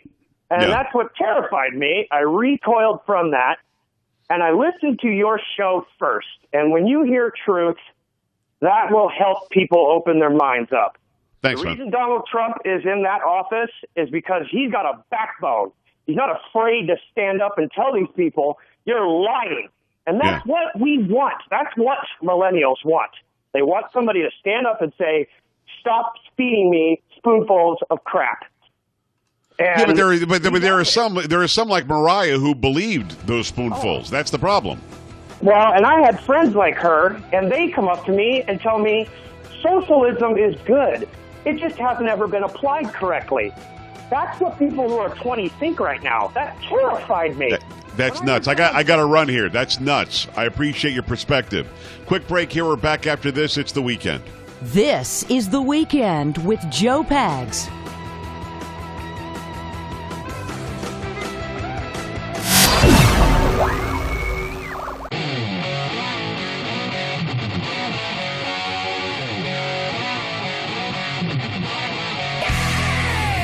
Across America, it's The Weekend with Joe Pags. To talk to Joe, call 800-501-7080. And now, The Weekend. Here's Joe Pags.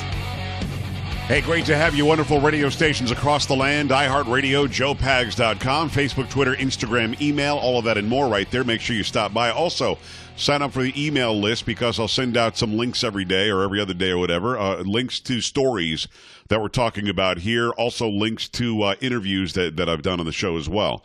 In this day and age, we live at a time where college campuses are filled with indoctrinated millennials and the indoctrinators, the people who are professors. And they're either hippies or sons and daughters of hippies who are now educating or allegedly educating our young Americans.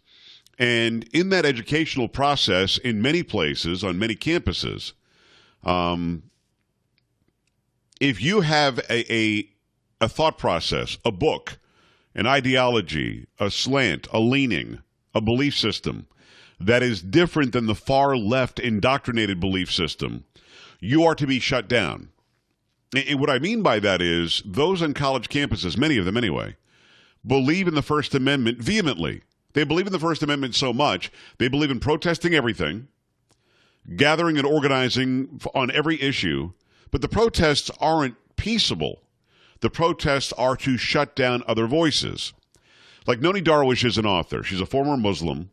She lived under Sharia law for 30 years in Cairo, in Gaza, before escaping to America.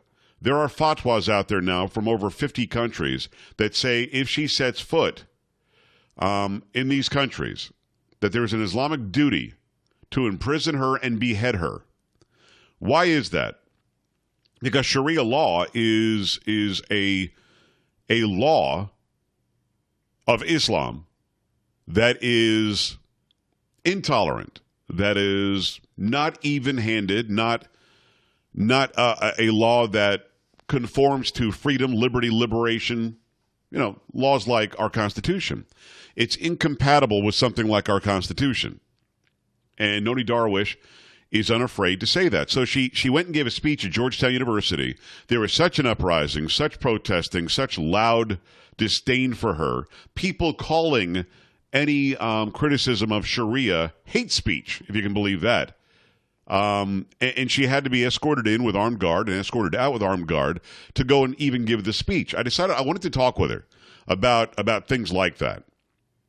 I wanted to talk to her and find out what it is that's going on these campuses where people have such a lack of understanding of what Sharia is, or even what any sort of disparity in thought process is, and why they believe they're for the First Amendment when in fact they're against the First Amendment. They're trying to shut her First Amendment down to go and speak.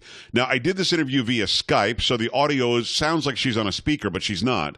But I thought it was important enough to bring to you. The name of the book is Wholly Different, W-H-O-L-L-Y, then the word different, and it's Non Darwish. Noni, I'm glad that you took the time. Thanks for coming on. Hi, Joe. My pleasure. Really glad to have you back on the program. Brand new book called Wholly Different. It's spelled W-H-O-L-L-Y, different, and it's where you're arguing against Islamic values, and that has started some real trouble for you. I did a story yesterday on my show that showed Georgetown University students, not necessarily Muslims, just who were saying that you were bringing hate speech to the university by telling the truth about Sharia. Please help me understand. Now, you have spoken. You needed a guard to take you in and take you out. Tell me what you saw when you went there. Well, I was escorted by the police from the back. Yeah.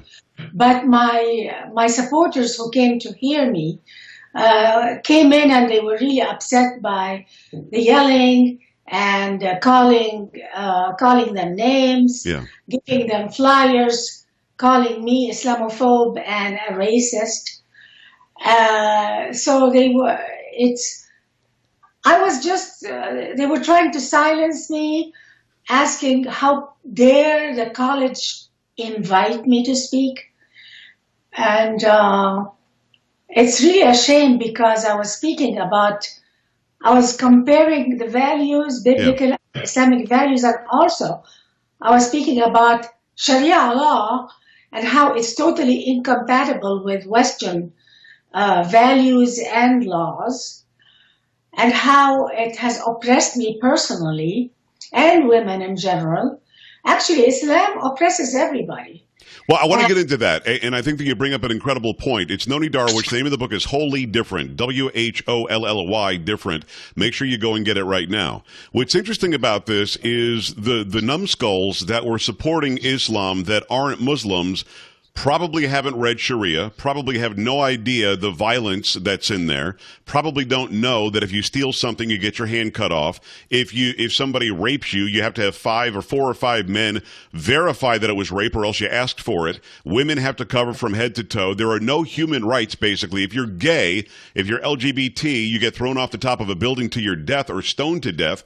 So they don't know these things, so they're just numbskulls who haven't really thought about it. Why do you think that people who otherwise might be intelligent are so clueless about what it is they're trying to support? I think the younger generations in America have been brought up with a lot of shaming about America, about themselves. And the only way they can avoid being shamed, being called names, is to be sensitive and even careless about other cultures' oppression. And they have really bought that some ideologies are above criticism.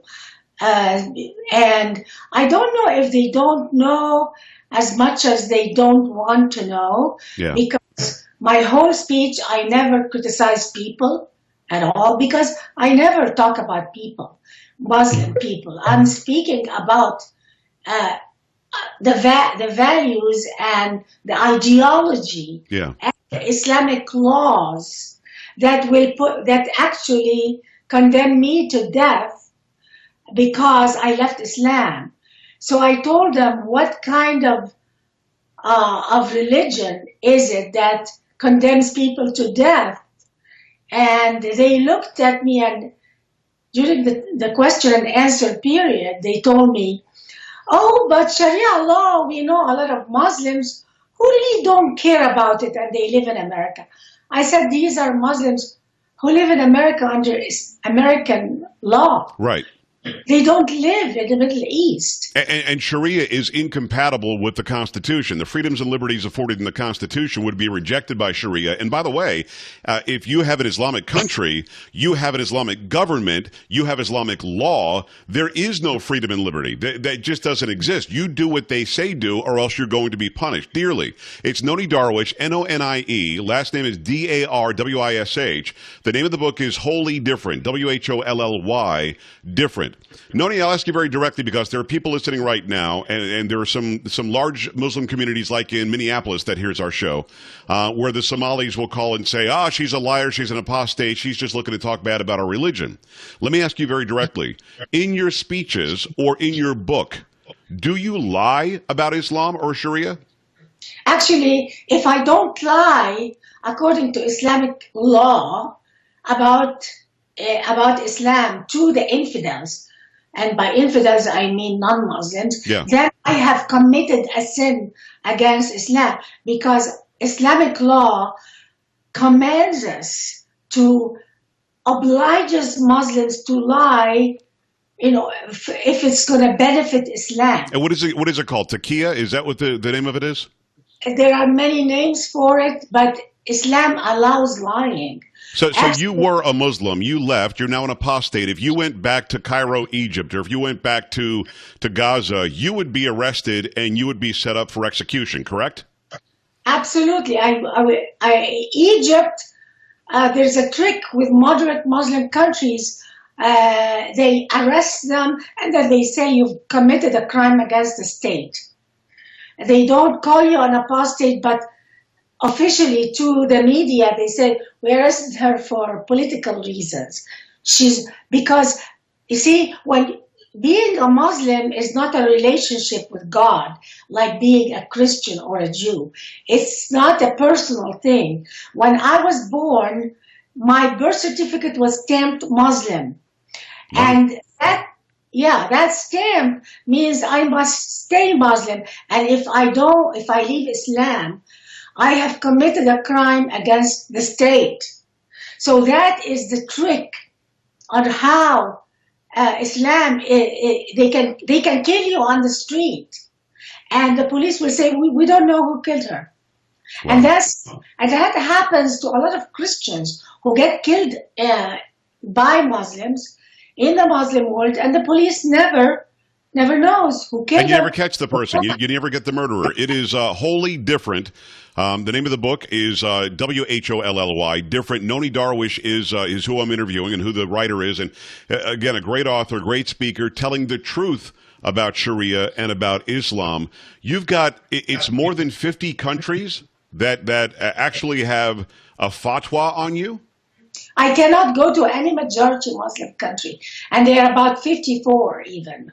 I would love to visit my country of origin. Yeah. And these students don't understand that my human rights are nothing if I visit any of these countries. And the sad part is that they don't understand that life under the caliphate is different from life under American system, because Allah and the Islamic State are one. Well, is that the problem, though, Noni? That's a great point. Is that the problem, like with these Georgetown idiots? Do they think in terms of our Constitution, the First Amendment, freedom of religion, freedom to worship as you see fit, and you're showing up to say, well, that religion's bad, so these people actually think they're defending the Constitution, when in reality they're defending something that is completely anti-Constitution? I don't think they are even defending the Constitution. I think they are very hostile towards America. I think they're just so confused. Our educational system has produced people who are neither patriots nor are they angry at oppressive ideologies. I really don't understand what they are. Well, when you watch scenes out of like New York City and other places around this country and beyond, where people hold up signs who aren't Muslims that say #I am Muslim, or women are putting hijabs on their heads to show solidarity for Islamic women, which is just to me nuts. I mean, people who aren't Muslim actually giving in to the tenets of Islam. When you see that happening, do you think to yourself, how on earth how did we get here? Her answer to that when we come back. It's Non Darwish. The name of the book is Wholly Different. Much more in that interview when we come back, right here on The Weekend.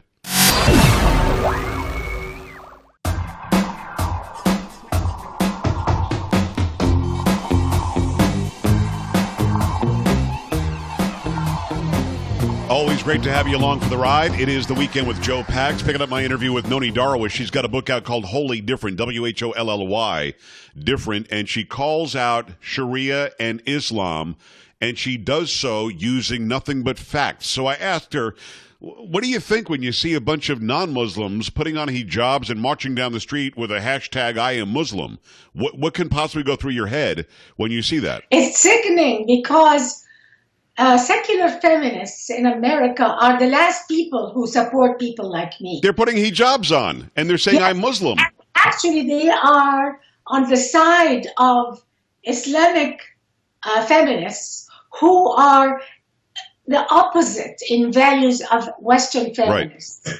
In fact, Islamic feminists are pro-establishment, pro-Sharia. Western secular feminists are anti-establishment and anti-system, and they're anti-Bible. So they are coming from two different worlds, and they are brought together under the banner of hating biblical values. Amazing. It is, Non Darwish is the name of my interviewee. Always love talking to you. The name of the book is Wholly Different, WHOLLY, Different. I want to ask you one more question, and because I think people want to know this. My doctor for many years was from Pakistan. He was a Muslim. I loved his family, loved him, loved his kids.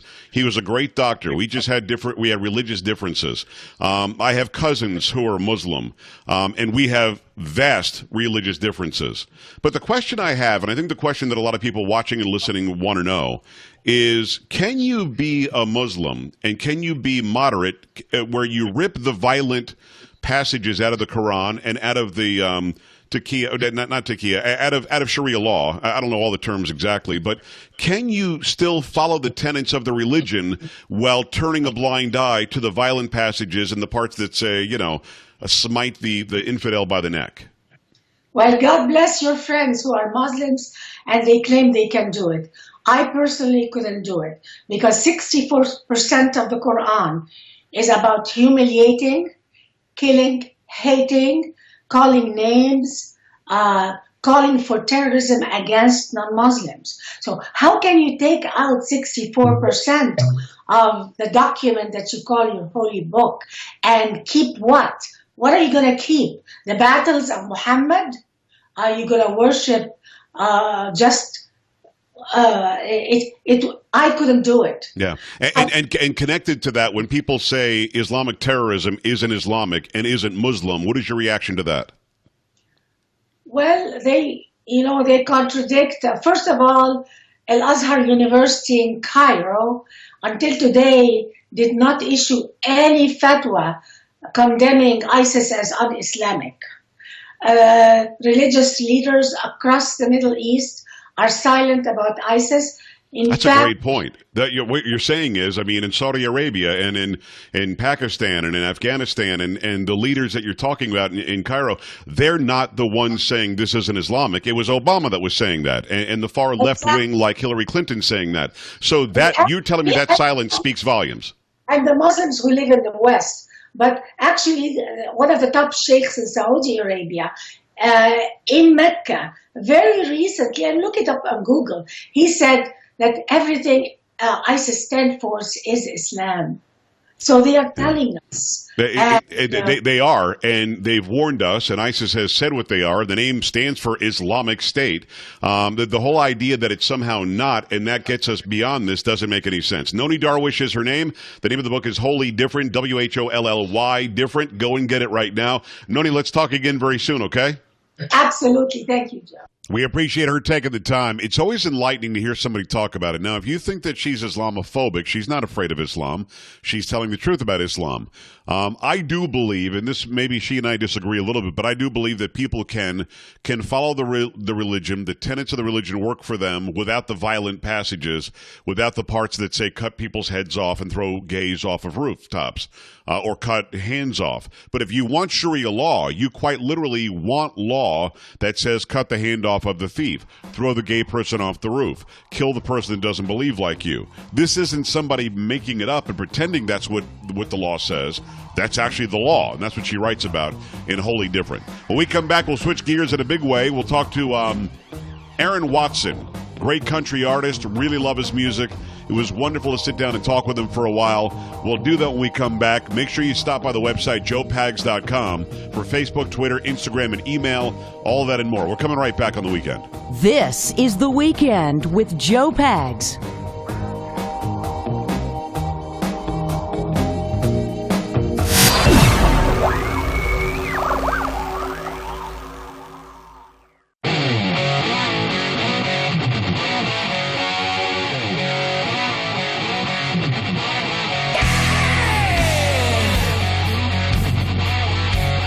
Hey, great to have you. It is The Weekend with Joe Pags, 1-800-501-7080, joepags.com. Make sure you stop there for Facebook, Twitter, Instagram, email, the station list for the Monday through Friday show, and much, much more. Subscribe to the email. I'll send out an email every day, every other day with a bunch of links to the show topics and stuff like that. No, I don't charge you for it. I just send it out to you. Aaron Watson is a country music star. He's a guy who's worked his face off for many, many years and has found a lot of success because of his talent, first and foremost.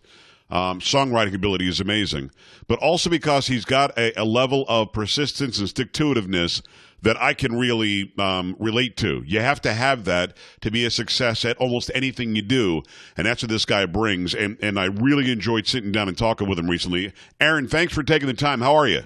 Joe, I'm great. Thanks for having me. Yeah, thanks so much for coming on today. I know how busy you are. You were just in San Antonio on Saturday, and please accept my apologies. I wish I could have stopped by, but, they make me talk 6 days a week in this job. So next time, hopefully, you and I can hook up, say hello, and shake hands. I hope that'd be okay. Yes, sir. I'd love that. I'll give you a rain check. Perfect. I love that. All right. Again, you're taking off like crazy. And what's funny is some people see a guy like you and they say, man, he just got a lucky break, or he just stumbled upon this success. And, here's a guy, all these people try so hard. It turns out, Aaron, it's about a 20-year success story, isn't it? I mean, your album, your song Underdog, and we're going to talk about that in a minute, actually encapsulates it. But for those who aren't that familiar, this was not some overnight thing, was it? Yeah, a lot of people call me up and coming, but this took 18 years, 13 albums, and 2,500 shows. But who's counting? Yeah, but who's counting, right? But, we're just, to be doing it this long and to be in this situation, we're just so blessed and we're so thankful, and it's just a ton of fun. I mean, at the end of the day, Joe, for me, music's not an industry. This is the family business. Yeah. Off air, I was joking, telling you that my goal every month is just to pay off my wife's credit card bill. And I've been telling everybody, this new record, Vaquero, it's selling like hotcakes, and all the proceeds from this album go directly into my wife Kimberly's purse. So it's a great cause. It's a special cause that people could get behind. It's my greatest cause, taking care of my wife and my kids. I want people to go and get the new album, Vaquero. Absolutely. And again, it's Aaron Watson. Go and follow him on Twitter. Go follow him on the Facebook. Go and see him in concert. So let's go back to the journey. And I hope you don't mind. I'm going to say this anyway. And it's funny because Ted Nugent said this about me 20 years ago. We've been friends ever since. That we're kindred spirits. And I didn't know how to take that from the Motor City Madman, but I do now, and I appreciate it. And I want to tell you that we're kindred spirits. And here's why. I started in 1989. And 28 years later, people are complaining that I just got lucky and tripped into, a bunch of radio stations and being on TV. The fact is, it's about hard work, isn't it? It's about hard work. And when somebody tells you you can't do it or you're not good enough or forget about it, I don't know what you're thinking. What you said is what I said, and what many successful people have said is, watch me. Well, it's the American dream, and it's the way I was raised, to work hard, to give it all you've got. I mean, and I don't think anybody has the right to discourage anybody from chasing their dreams. And they told me that I couldn't. So rather than accept that, I have a healthy chip on my shoulder, and I go after it to show them that I can. And our last record, The Underdog, made history. It became the first independent album to chart #1 on Country Billboard. We even have an exhibit at the Country Music Hall of Fame. And honestly, right now, Joe, we're in the middle of a battle right now. Our album Vaquero is another independent album, and we are going up against the mainstream music industry. I mean, I don't have $1 million budget, but what I've got is heart and hustle. And what I've also got is 18 years of treating my fans like family. And we stay true to our brand, Joe. I mean, we focus on faith, family. I've been telling people, we don't chase phases, stages, or flavors of the month. We stay true to our brand. We work hard. We ride a horse named Hustle. So, it's really kind of a movement that's going on right now. And I've just been encouraging everybody, like, if you want more tradition back in your country music, if you want more cowboy back in your country music, then you have a voice. You can help us out by buying that album Vaquero. And I hope that everybody will go and get it. Is it out right now, or it's about to be out? It's out right now. Right now, it's #1 on iTunes Country Chart. It's just tearing it up across the board. And we're just excited. I wrote all 16 songs. I mean, these songs are about my family. It's about my life. It's about my kids. It's about my wife. And I'm a really, really, really normal guy. So I think the reason why my music relates to so many people is because I'm relatable. Well, without a doubt, you're relatable. I mean, we're relating right here, and you are like a regular guy. But at the same time, realize that I'm thrilled to have you because you're a top artist. When I saw your videos and listened to your music and felt the songs and the stories you were telling through those songs, I felt an immediate connection, even though we'd never met. And I think that's what you just said. I mean, your fans are like family, and they get treated that way. Well, I consider myself like a small mom and pop restaurant, and I want to give my fans a good atmosphere. I want to give them good service. I want to give them good food. I want to treat them like $1 billion. And that's how I've always run my business. And it's exciting to be where we're at. And what we're doing is I'm using my platform as a way to share my love for Jesus. I'm using my platform as a way to share my love for this great country that we are so blessed to live in. I'm using my platform as a way to inspire all those people out there with a dream. And, the first time I got turned down, Joe, I went back home and I told my dad, I said, Dad, that record executive didn't like my music. And he said, that's all right. He said, they told that to Willie Nelson for years. No. And Dad said, Willie finally made it when he was 45. And at the time Dad told me this, I was 21 or 22 years old. Yeah. And I said, Dad, Willie made it when he was 45. And I said, so Dad, are you telling me that I'm going to have to do this for the next 20 something years to make it? And his response was this. He said, yep, if you want it bad enough. Bam. And at that point, I changed gears and I realized that I was going to have to get out there and I was going to have to earn it. And it's the same thing that I teach my children, Jake, Jack, and Jolie Kate. If you want it, you're going to have to go get it. You're going to have to earn it. And that's what we're doing right now. We're earning the trust and the respect of our fans, and we're looking for new fans. And you know what? We're excited about this new album, Vaquero. Everybody go and get Vaquero. I checked out the song July in Cheyenne, and here's a little information from me. I'm a jazzer. I'm a saxophone player. I was a music major in college. That's what I do. I still play the saxophone on my show sometimes. So I'm not that much of a country guy, but I'm definitely an Aaron Watson guy.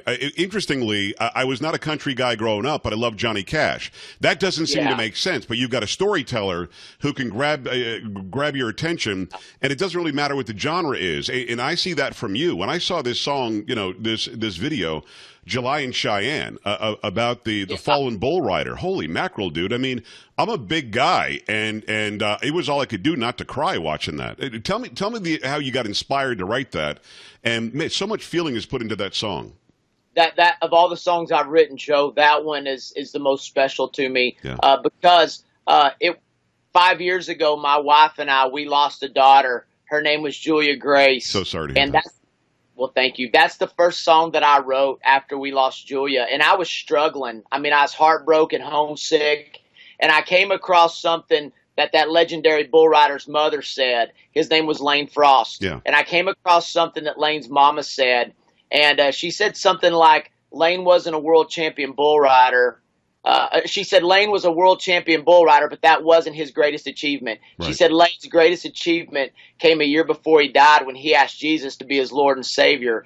And when I saw how his mother used their heartache to bring others inspiration and joy, it really got me refocused on my faith and the bigger picture. And I wrote that song for her. Well, listen, it's an amazing song, and I had no idea that there was a personal tragedy that you sort of shared with his family, and you made it a record again. Okay, I'll admit it. I teared up a little bit, okay? Whatever. Aaron, thanks. So listen, again, beautiful song, beautiful storytelling. You've seen commercial success now. We want to blow that out of the water. We want to make sure everybody goes and gets Vaquero. It's an amazing album. And again, I'm not necessarily that guy who goes and says, let me go listen to some country music. But your music is the kind of music that is so filled with humanity and with the story of life, that I really, really enjoyed it. And I want to go from there to something I saw in an interview with you recently that is political. You talked about Jesus. Yeah. I've got my relationship with Jesus as well. And most people listening and watching do too. And I can appreciate that that's first and foremost. And your family is right up there too. But politics has seeped into just about everything we do. And you and I are both sitting in I think you're still in Texas today. If not, you're from Texas. We've got the longest border with Mexico. Yes, sir. And people like you and I agree, although many watching and listening right now don't think we do. We agree that we care about human beings. We agree that we care that people have the opportunity to do better for themselves and their families. Here's where it gets all screwed up, Aaron, and you talked about this recently in that interview. What do you do about people like you and me? I've got 5 daughters, 2 of them adopted, 3 natural born. You've got all your children and more to come. God bless you. I'm not saying I know anything about your personal situation, but you never know. The fact is, we care about families. We care about people. We care about humanity. We care that people do better for themselves. But at the same time, if we don't have some sort of a vessel through which people can come here legally, we're in big trouble in this country. So you and I think, agree. Let's have everybody come here who wants to come here as long as they do it the right way. But then we get into the yelling match about wall, no wall, stop them, don't stop them. And as fathers, what do we do? What do we think? You know, it's tough being an artist. You know, a lot of times when I see these Hollywood folks start running their mouths about politics, they just reek of ignorance. Yeah. So a lot of times I just try to stay focused on my music. I love Billy Graham's quote, I'm neither for the left wing or the right wing. I love the whole bird. I also say, why talk about politics when you can talk about baseball or Jesus? But what you've said, it's a fact. I mean, there has to be accountability across our borders to keep Texas safe. And unless you are living in Texas or one of the border states, you don't understand that. Yeah, right. And so it's a very touchy subject, but at the same time, you know, I wrote a song on my new record called Clear as a Bell, and it's about a Mexican man who lives across the border, and he brings his daughter to Texas to give her a better life. And it's addressing humanity, and I think we've got to do everything with love, grace, and mercy and we have to have compassion for mankind. It's one of those things that we've got to figure out how to make the world better for everyone on this side of the border and the other side of the border. And, I have a hard enough time balancing my own checkbook, so I'm not the man who can make that call. Yeah. But it's one of those things that, like, we're Texans, and by being Texans, we have Mexican brothers and sisters that live around here. We do. And I have friends I have Hispanic friends who have family still living in Mexico. So you have to address these things with compassion, because you're talking about their blood, their family. Yeah. And so, there absolutely has to be accountability around our borders. We cannot allow illegal substances to just come across our borders so freely. I mean, I've crossed over into Mexico so many times throughout my life, and a lot of times it's just a breeze. It's shocking how easy it is. Right. And we're all immigrants, unless you're a Native American. You came here, your ancestors came here most likely because they wanted a better life for their families. So we've got to figure out a way how we can give that opportunity to everybody and also protect ourselves at the same time. And that's what my song Clear as a Bell does. It talks about it's just treating each other with love and respect. And I think that's what our country's lacking. There's another song on my record called They Don't Make Them Like They Used to. And it's a call to all of us to live such good lives that someday our children and our children's children look back on us and say, they don't make them like they used to. I love that. And the name of the record is Vaquero. I want you to go and get the album, go download it. You say it's #1 in the country on iTunes right now, right? Sir, it's kicking some rear and taking names, and I want to be the poster boy for the American dream, for that little guy, that small business guy who can achieve big things by working his rear off. And we give all the glory to God. And just this opportunity, Joe, to be on the air with you, man, does great things for us. So we're just super excited. It's important, Joe, really, really important that your listeners understand that all the proceeds from this album go straight into my wife's purse. And listen, that's pretty amazing. I love that. Aaron Watson taking the time. I appreciate it. He's a very, very busy guy, and you're going to love his music. Go check it out. Aaron Watson is the man's name. 1-800-501-7080. JoePags.com. Stay right here.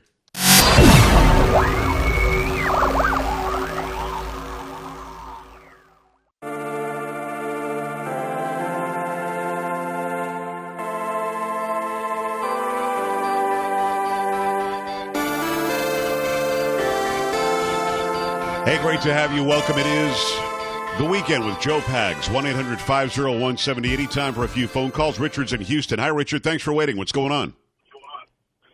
Joe, thanks for the attempt. You had Aaron Watson on, and he's a Christian. I had to listen through to Noni, what was her last name? Noni Darwish. Richard, what's on your mind, my friend? Well, mine is, Joe, we've had the Muslims and the Christians speak, and you're a Christian. The last time I heard you were a Christian. Christians believe that there's only one way to be saved. And, I wanted to call it. I called in. I've been on hold for about an hour, but I called in to talk about those Democrats sitting on their hands during Trump's speech to the House and to the Well, sounds good. Well, the air is yours, my friend. Go ahead and do it. Let's go. Well, it's just that on that point, we may be seeing the collapse of the Democratic Party because what they've shown to the American public is that they're not going. I look at Republicans and Democrats as the Republicans. They're driving Buicks, and Democrats they're driving little, Ford Darts or a lower, less expensive car. But the point is, they all drive, and we want them to get to the same destination, no matter what car they drive. And so now we have had to elect a businessman to the presidency because Obama spent $10 trillion more than he had during his 8 years, and now out of the whole history of America, we're in debt $20 trillion, and so the Republicans may have just evaporated themselves, and that we may see a new party come to the forefront because they sat on their hands while the President of the United States gave a great speech. Yeah. Joe, please stand up, and you have an inside track to President Trump. You've interviewed him many times. Yes. I was with him when the other 16 were on stage with him, and they all said, you know, hey, no matter who we choose as our Republican candidate, we're going to support. Hey, Richard, I got you. I love you like a brother. It's been 2.5 minutes of you getting your thoughts out there, and I think I hope that's okay because I want to grab one more before we get out of here. Let me say hello to George in upstate New York. George, you've got about 30 seconds. Make it happen. Let's go. Hey, Joe, how are you doing? Great show I'm today. living the dream, my friend. Thank you. You know, I was thinking these liberals, they don't know how to react to losing. I've reacted to losing here for a while and been disappointed. And you know what I think? Maybe they were all sitting on their hands and everything like that. Maybe we're forgetting something. Maybe we ought to get together and maybe hand out some participation trophies for these people so they don't feel like they really lost anything. And we might be surprised. I mean, look at the way they react. They always surprise me. Maybe something like that would work. I think it'd be hilarious. I think that's a good idea. I really do. I mean, I think that President Trump should make a participation trophy, maybe with his head on the top of it, and then hand it out to the Democrats who keep on crying and whining. We got to get out of here. Thanks a lot for spending some time with me today. For Crystal, for Nathan, Joe Pags, back next week. See you. This is The Weekend with Joe Pags.